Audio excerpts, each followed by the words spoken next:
Hello everyone, Just Podcast TV is here. Please don't forget to like and subscribe and hit the bell icon to get notified on new contents.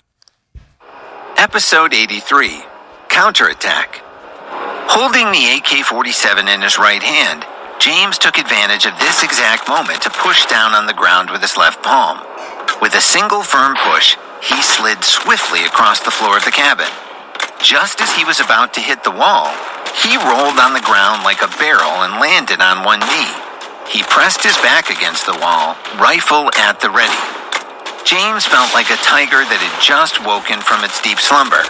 The gun in his hand instantly locked onto the head of the pirate on the stairs. Bang, bang. 2 bullets smashed through the man's forehead. He was dead before he hit the ground. Thanks to his new special skill, James had the advantage of expert marksmanship. He wielded his gun like a special forces soldier who had been training for years. As the stairs became dyed in crimson, he flicked his gaze away from the scene. He had never killed anyone before. The sight made him feel nauseous and he nearly vomited with fright. But he had to gain control of himself. He hurriedly shouted to Vanessa in the cockpit, "Come on, crawl over to me." Vanessa woke up from her petrified daze. "I'm coming," she called back. Though deep in shock by the horrifying scene before her, she moved swiftly towards James's voice. Loud gunshots continued to ring out all around. After making its abrupt turn, the yacht stabilized once again. But due to the setting of the controls, it picked up speed quickly and gained distance from the pirate speedboats. With the vessel stabilized, the remaining pirates on deck also steadied themselves. Now knowing that their comrades had encountered resistance in the cabin, they remained vigilant when approaching the stairs. James was not at all worried about them. He had a gun in his hand and he knew how to use it. He had rifled through the pockets of the dead gunmen and filled his own with spare magazines, so he had plenty of ammunition. He would be more than capable of stopping them by himself. However, there was still the threat of the pirates tossing grenades down into the cabin. All the firearm proficiency in the world couldn't protect him from that. Nonetheless, he had to keep operating. Vanessa had already reached his side. He spit out a string of instructions for her. "Get down to the lower level," he said. "Meet up with Krista and Katie. Launch the first 2 speedboats, but don't get in them. Make sure to leave on the last boat. If I don't show up by the time the last one is ready to go, don't wait for me. Once you're launched, turn all the settings to auto and lie down in the boat." He touched her on the cheek and locked eyes with her. "Do you remember everything I just said?" She could only nod in response, but he could tell she'd heard him. "All right, now quickly, head to the 3rd level." He turned away from her and aimed his rifle at the stairs. "But James, how are you going to escape?" she cried. "Just go," he shouted. "Don't worry, I'll make it down in time. But if you continue dawdling, we will both die here tonight." Vanessa didn't need to be told twice. She rushed down the stairs to the lower level. That problem solved, James began making his next moves. He decided to take the initiative and launch an attack of his own. He leaped up and dashed past the cockpit and the cabin door. He scanned his surroundings, recalling all the surveillance footage he'd memorized earlier. He instantly grasped the current situation. The pirate speedboat parked nearest the yacht's small craft launch area had drifted slightly away from the yacht because of the sudden change in direction, offering a small gap with a better chance of escape. At the top of the stairs, more than 10 pirates formed a ring, blocking egress to the deck. It was obvious they were devising some sort of plan to get down to the lower levels. Among this group, a few of them had pulled out grenades and straightened the pins. They could pull the pins and throw them down at any time. Only the presence of their comrades below, or so they thought, prevented them from doing so. As time ticked away, James found his entire back drenched in sweat. It was a nerve-wracking standoff.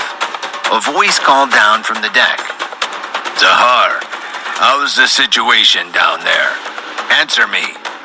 When there was no response, he called some more. "Harold, Polk." James knew the pirates were trying to determine the location of their comrades. He was worried that once they confirmed they weren't there, they would throw their grenades. Whoosh! Bang, bang, bang! At that moment, there was a giant splash, followed by a series of gunshots from outside the cabin. He heard voices below the yacht. Get them! Don't let them escape! James knew that the first of the yacht's speedboats had been lowered into the water and set off. The pirates were shooting at it. James had anticipated this. There were 3 speedboats down below. The first 2 would serve as diversions, heading in different directions and forcing the pirates to split up in pursuit. He and the girls needed to escape in the last one. The first speedboat escaping at sea meant that James didn't have much time left.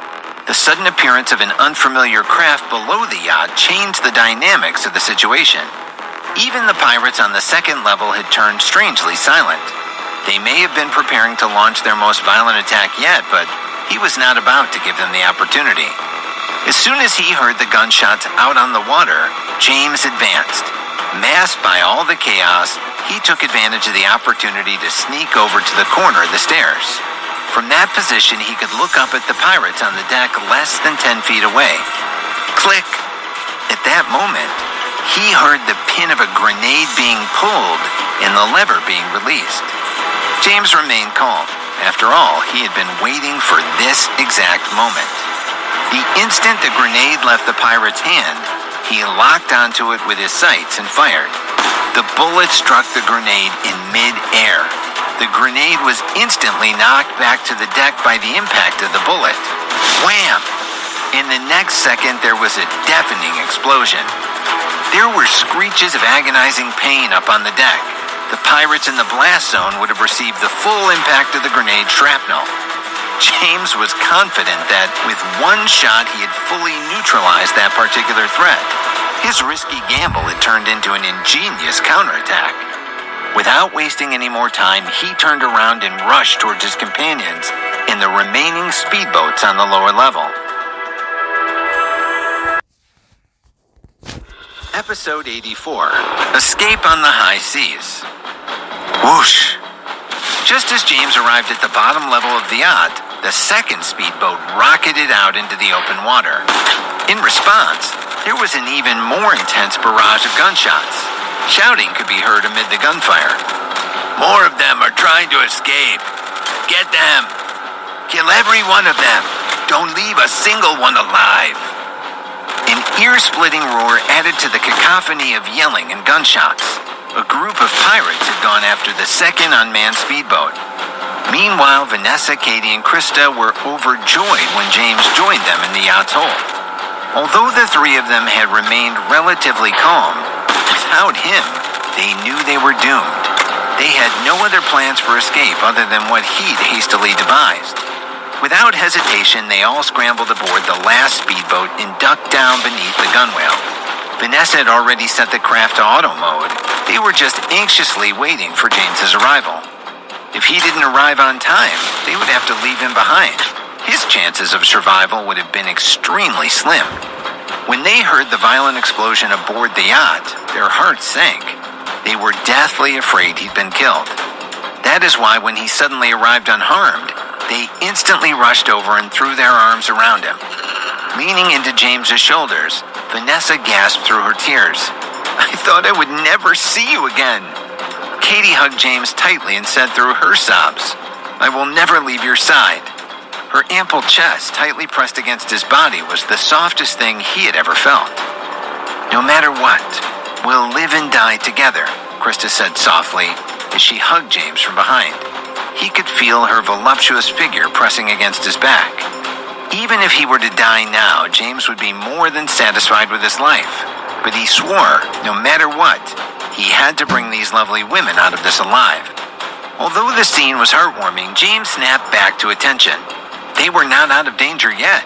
He did not want to waste any more time. All right, he shouted. We don't have time to spare. Go grab some fresh water and any emergency supplies you can find. We must launch this boat in the next 60 seconds. Hurry! The 3 women instantly scattered into the bowels of the yacht. Katie grabbed all the food and fresh water she could hold.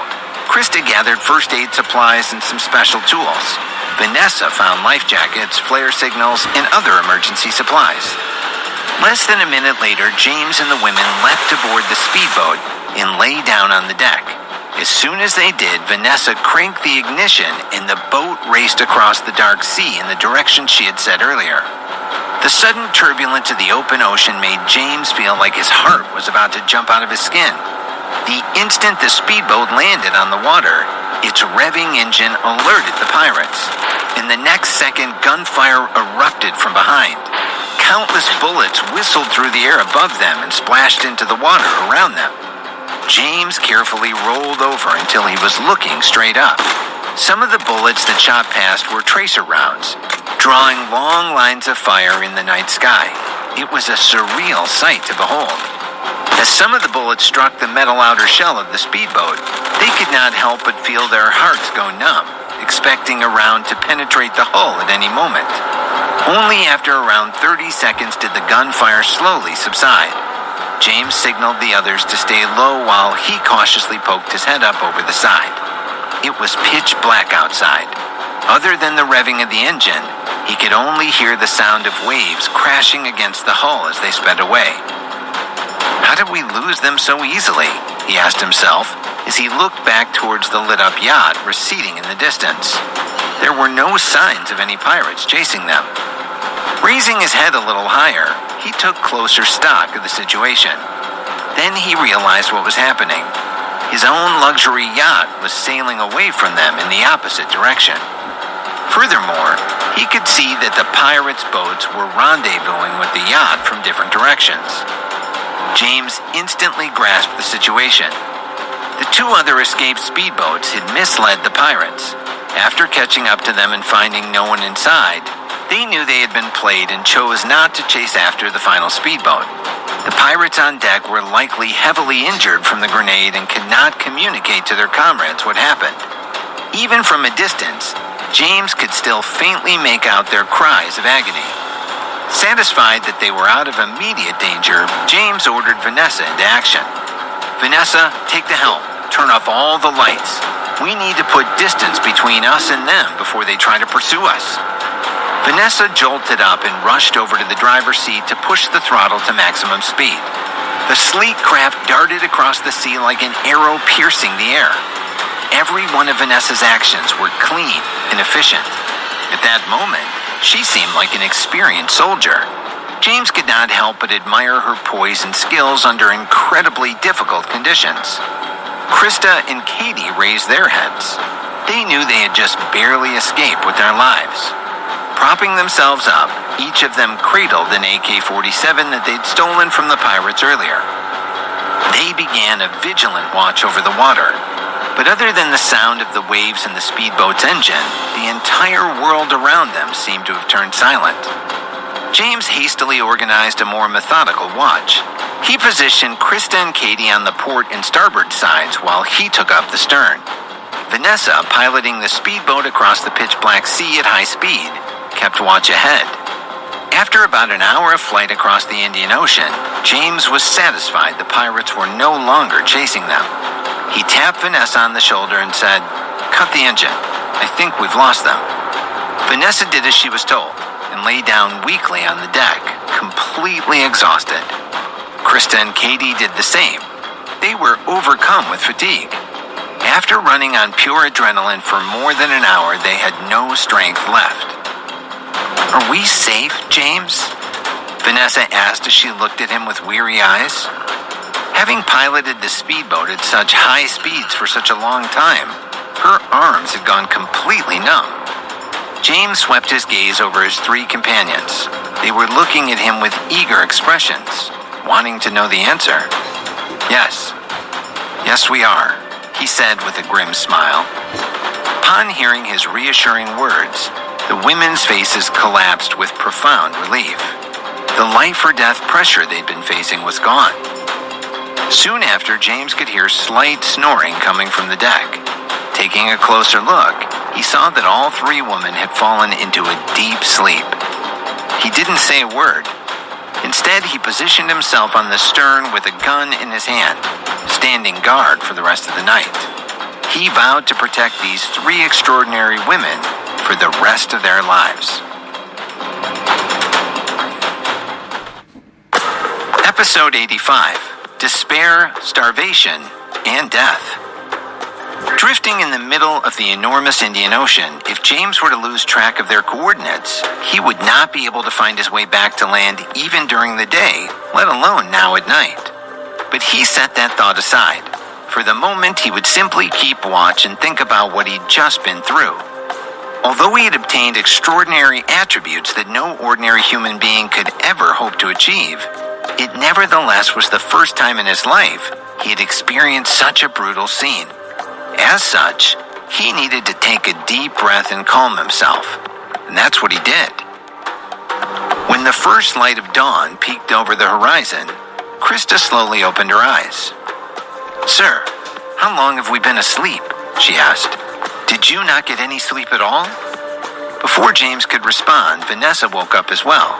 She sat up, stretched her arms and back, and said, "It's already daybreak?" Katie roused next and groggily hoisted herself onto a seat. It didn't take long before they noticed James's tired expression. They immediately figured he must have been standing guard for them all night long. It had been at least 6 or 7 hours since they'd escaped from the pirates. James was sure they had outrun any pursuit and were now completely safe from danger. He didn't respond to Vanessa's question. Instead, he slowly stood up and gazed out at the vast sea. In every direction, it was nothing but water. The rising sun illuminated the horizon, dyeing the entire sky in a lavish blend of red and gold. While the sea breeze gently caressed his face, seagulls in the distance flew on the wind current and let out cheerful cries. The entire scene seemed so peaceful. It was like they had returned to that beautiful moment when they just started out to sea, what seemed like a lifetime ago. James glanced at the 3 women who were now standing beside him. Pulling them into his embrace, he could not help but let out a long sigh. "It's good to be alive," he said quietly. The ladies nodded in agreement. Vanessa lovingly touched James's face. Seeing the dark circles under his eyes, she could not help but feel for him. "You must be exhausted," she said. "Now it's your turn. Go lie down and get some rest." Krista and Katie nodded in agreement. They all knew that James was the backbone of their group. He needed to get rest to preserve his physical and mental strength. James's expression turned serious as he said, "Thanks, ladies. I really do want to have a good rest right now, but I can't just yet. We may have escaped the pirates, but we've lost our comfortable yacht. I doubt we'll ever reach land with just a speedboat alone." As his voice faded, the women instantly fell silent. They understood that their greatest obstacle was no longer the pirates, but the turbulent sea beneath their feet. It was serene and beautiful now, but it could turn into a gigantic monster in an instant. Noticing the grave atmosphere on board, Vanessa broke the silence. "James, Katie, Krista, don't be so pessimistic. This boat is equipped with GPS. We can use the emergency locator beacon to send distress signals to the Coast Guard or the yacht company. If everything goes smoothly, I think we'll be rescued soon." With that, she sat in the driver's seat and began to fiddle with the instruments. As the person who was most familiar with watercrafts, she knew how to access the speedboat's various functions. Upon hearing her words, a flicker of hope ignited in James's eyes. He knew East Ocean Maritime had branches all over the world. If Vanessa could operate the position indicating beacon and send a distress signal back, perhaps they really would be rescued soon. Krista and Katie stared at Vanessa with equally hopeful expressions. But when Vanessa tried to crank up the ignition, the engine only revved for a moment before stopping. She looked at James with a serious expression. "We have a problem." "What's wrong?" he asked. She spread her hands and said helplessly, "We're out of gas." "Out of gas," James said. "Impossible. After all, the boat had only been running for about an hour or so. It had been drifting freely the rest of the time. It should have not run out of fuel so quickly." He looked at the gauge. It indeed showed the tank as empty. After a careful inspection of the rest of the vessel, he quickly discovered the fuel tank had been penetrated by a bullet during their escape last night. It had been leaking the entire time, so now there was not a single drop of gas left. It was an unfortunate turn of events. Without fuel, the controls on board could not be operated. Unable to activate the GPS, they could not send out any distress signals either. And there was another problem. Everyone was still in their pajamas. They had all been in a panic when they escaped last night. Thus, all of their phones were back on the yacht. James searched the entire boat for something that could help them navigate. He found nothing, not even a compass. He looked up at the sky and heaved out a sigh. Is this how my life will end? He felt as if this was all some sort of cosmic joke, and a very cruel one at that. James knew that the moment they lost navigation in the middle of the vast Indian Ocean, they were like a blind person walking in the middle of a desert. He knew it would be impossible to find their way back to shore just by letting the vessel drift freely along the waves. Although they had managed to grab several bottles of fresh water and an assortment of food from the storage room of the yacht last night, he was well aware that those supplies would not last them forever. If they could not send out a distress signal, then the only thing awaiting them would be endless despair, slow starvation, and death.